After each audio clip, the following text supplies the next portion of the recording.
Pakistan has long turned a blind eye to the atrocities faced by the Uighur Muslims in China's Xinjiang province, but an internal study by the Pakistani government has found that conservative journals and clerics in the country are opposed to China's crackdown.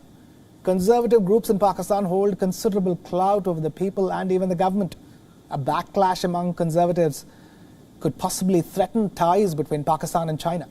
The internal study by Pakistan has revealed that the Uyghur crackdown features prominently in conservative journals. Parallels have been drawn between the situation in Xinjiang and Palestine. One journal described Xinjiang as a police state.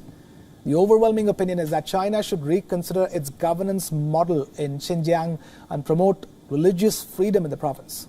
These findings have been presented to the Chinese mission in Islamabad, and as expected, the reaction has not been favorable. China has asked Pakistan to manage these negative sentiments domestically.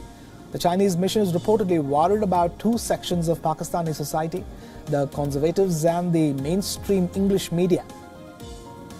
Mainstream English media in Pakistan has been questioning China's growing clout in Pakistan and the government's silence on the Uyghur crackdown. The biggest concern is whether these sentiments will lead to an emotional backlash against China. This would hamper the China-Pakistan Economic Corridor, or the CPEC project, considerably. The Chinese mission has also sought information on the people-to-people connectivity between the two sides. Pakistani nationals frequently visit Xinjiang. Some of them are even married to Uyghur Muslims. So many Pakistani nationals are fully aware of the true extent of China's crackdown. Our correspondent Siddhant Sibal gets us more in this report. The internal assessment done by the Pakistani authorities have recommended things regarding the Uyghur issue in the westernmost province of China.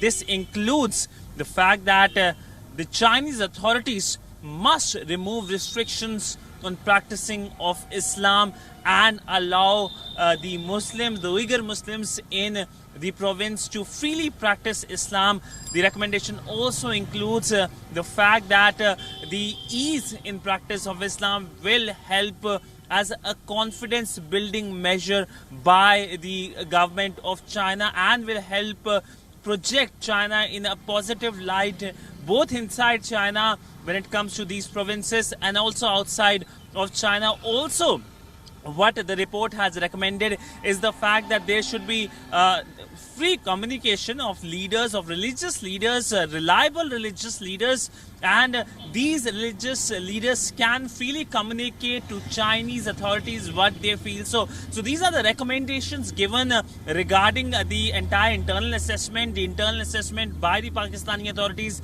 that have found that when it comes to the restive province, the westernmost province, the focus, of course, is that a section of the Pakistani society, the Urdu religious literature, has been discussing it, and this can form an opinion. It can take a shape of an emotion, and that can impact the relationship, the all-weather relationship between Islamabad and Beijing. But by and large, it shows that the Uyghur issue is a sensitive issue, one for China, but it can also impact bilateral relationship, especially when it comes to a conservative